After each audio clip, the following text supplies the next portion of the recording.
Hi everyone, my name is George Adriana and our topic for today is harmonic sequence.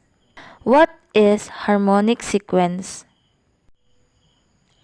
Harmonic sequence or harmonic progression is a sequence of numbers that difference between the reciprocals of any of two consecutive terms in constant. In other words, a harmonic sequence is formed by taking the reciprocals of every term in an arithmetic sequence. Example number 1, find the fifth term. So for the harmonic sequence, the givens are 1/2, 1/4, 1/8, 1/10, and 1/12. Then, we need to follow the process of how you solve the arithmetic sequence. First, we have to convert the given into its reciprocal. 2, 4, 6, 8, 10, and 12. Then, we have to find the common difference. So, the formula is D is equals to A sub 2 minus A sub 1.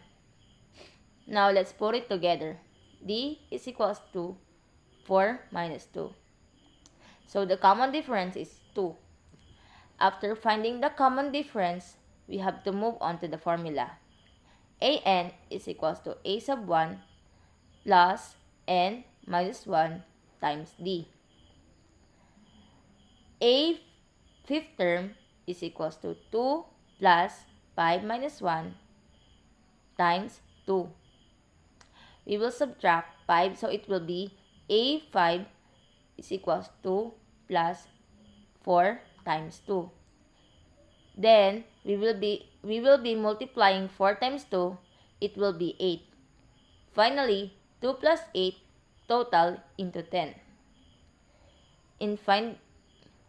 To find the fifth term, we have to make the total into its reciprocal. So, A5 is equals to 110.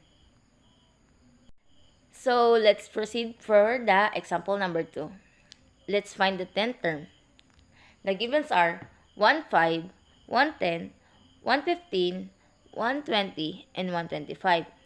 The reciprocals are 5, 10, 15, 20, and 25. Find the common difference. D is equals to 10 that came from the A sub 2 and minus 5 that came from the A sub 1. 10 minus 5 is equals to 5. So our common difference will be 5.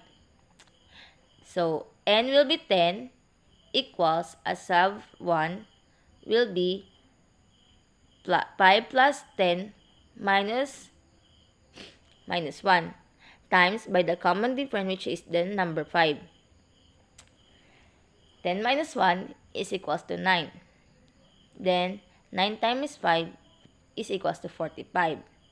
Finally, 5 plus 45 is equals to 50. Then the reciprocal of the 10th term is 150. So let's move on to our last example. Find the 46th term. Harmonic sequence is 19, 118, 127, 136, and 145. So its reciprocals are 9, 18, 27, 36, and 45. We need to subtract 18 minus 9 that came from the A sub 2 and A sub 1. Then our common difference will be 9. So let's proceed to the main formula. An will be 46, then 9 plus 46 minus 1 times 9. 46 minus 1 will be 45. So it will be 9 plus 45 times 9. Then 45 times 9 will be 405. Then 9 plus 405 is equals to 414. Then its reciprocal will be 1 over 414. So, hope you learned a lot on this video. Thank you for watching.